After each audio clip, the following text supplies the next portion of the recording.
Morning studio में यहाँ bond yield तो 4% के भी नीचे फिसल गई लगभग 6 महीने के बाद। देखिए ये वहाँ और क्या क्या बड़ा एक्शन रहा। देखिए बॉन्ड यील्ड तो इस पूरे हफ्ते ही कंट्रोल में थी क्योंकि ये बात बहुत ज्यादा अब कह सकते पुख्ता हो गई है कि 100% रिटर्न यहाँ पर पार्टिसिपेंट्स मान के चल रहे हैं कि आपको रेट में कटौती 25 बेसिस पॉइंट्स की रेट में कटौती देखने को मिलेगी।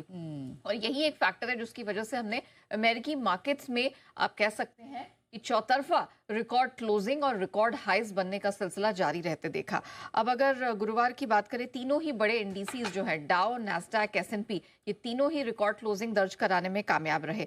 नैस्डैक में लगातार 5वें दिन हमने रिकॉर्ड ऊंचाई बनते हुए देखी है। इंटरडे में 22,000 के ऊपर बंद होने में कामयाब रहा और 22,059 का हमने नया लाइफ टाइम हाई बनते हुए देखा है। डाउ जोन्स की बात करें, 600 अंकों की धुआंधार स्ट्रेंथ देखने को मिली और 46,107 की रिकॉर्ड क्लोजिंग दिखी और इंट्राडे में 46,137 का नया ऑल टाइम हाई बनते हुए देखा। एस&पी की बात करें, यहाँ पर हमने देखा कि 6569 के स्तर पर यह बंद हुआ है और 6593 का नया ऑल टाइम हाई यहाँ पर भी बना है। तो यहाँ पर भी बहुत जबरदस्त स्ट्रेंथ देखने को मिली है। दरअसल हुआ क्या है, हम देख रहे हैं कि लगातार अमेरिकी इकोनॉमी को लेकर जो चिंता बनी, अब देखिए ये जो महंगाई है जनवरी के बाद सबसे मजबूत रही है। जुलाई के बाद हमने 2.9% अगस्त में आते हुए देखा, अनुमान के मुताबिक रही, लेकिन एक केस बन गया है कि दरों में अब तो कटौती शॉर्ट आपको 17 सितंबर को देखने को मिलेगी।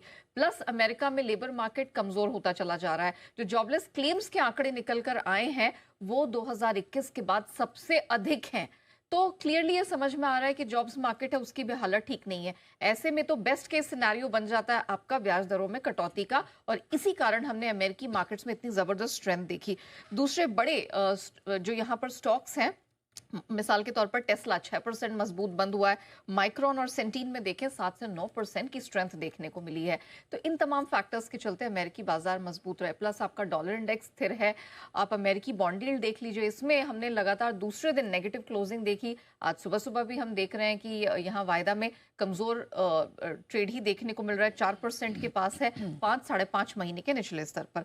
अब आ जाइए कमोडिटी मार्केट की तरफ। सोना सुस्त है, स्टेबल है एक तरह से आप कह सकते हैं, लेकिन घरेलू बाजार में चांदी ने नया ऑल टाइम हाई बनाया है। इंटरनेशनल मार्केट में $42 के ऊपर है 14 साल की ऊंचाई पर। लेकिन मेटल्स ने कल कमाल किया है। कॉपर, जिंक, एल्यूमिनियम, ये तीनों ही मेटल्स लंदन मेटल एक्सचेंज पर 6 महीने की ऊंचाई पर पहुंच गए हैं। और कच्चे तेल की बात करें तो यहाँ पर हमने आप कह सकते हैं कि थोड़ा सा प्रेशर बनता हुआ देखा है।